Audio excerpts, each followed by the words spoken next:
अथ षट्त्रिंशोऽध्यायः। कर्कराशेः आश्लेषनक्षत्रस्य प्रथमचरणम्। शिव उवाच अथाथ सम्प्रवक्ष्यामि शृणु देवी सुशोभने। जातस्य सर्पनक्षत्रे प्रथमे चरणे शुभे पुरी काशी समाख्याता त्रैलोक्ये देवी पूजिता। तस्यास्तु पश्चिमे भागे क्रोशे पञ्चदशे मिते माण्डव्यस्य पुरं शुभ्रं वसन्ति बहवो जनाः। तन्मध्ये शूद्र एको हि प्राकरोल्लवणं सदा। डिण्डिभेति समाख्यातो गौरी तस्य वराङ्गना। बहुधनं सञ्चितं तेन न दानं क्रियते क्वचित्। एकदा दैवयोगेन ब्राह्मणानां निमन्त्रणम् भोजनं प्रददौ प्रीत्या दक्षिणां चापि दत्तवान्। गामेकां कपिलां दत्त्वा पुरोहिताय भूषितां। ब्राह्मणो जल्पते कश्चित् क्षुद्रं पति तदा प्रिये। अहं ग्रामस्य वै पूज्यो मदीयां गां कथं प्रभो पुरोहिताय दत्तवांस्त्वं प्राणं ते च ददाम्यहम्। इति श्रुत्वा वचस्तस्य सशूद्रो ब्राह्मणं प्रति क्रोधेन महता देवी वृत्त उत्तरमुक्तवान्। तस्य क्रोधेन विप्रस्य क्रुदितस्य च वरानने मरणं तस्य वै जातं तस्योपरि विषेण वै।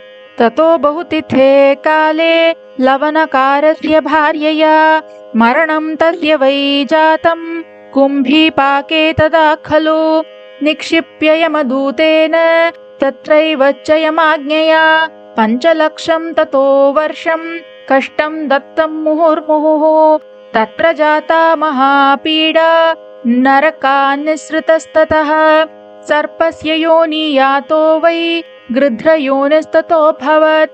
मानुषत्वं ततो लब्धं मध्यदेशे वरानने। पूर्वपापा च भो देवी पुत्रो नैव प्रजायते। शरीरे रोग उत्पन्नो ब्रह्मदोषाद्वरानने।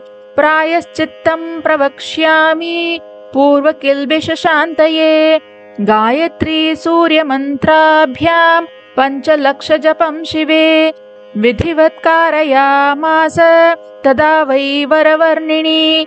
होमं वै कारयामास कुण्डे चाष्टदले तथा।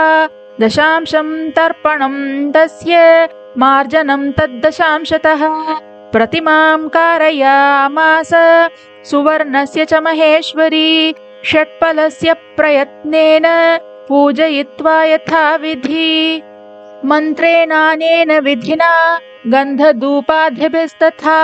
दुर्गे देवी नमस्तुभ्यं सर्वसिद्धिप्रदेश्वरी। इमां पूजां गृहीत्वा तु मम कार्यप्रसाधय। श्रीं ह्रीं माहेश्वर्यै नमः। श्रीं दुर्गायै नमः।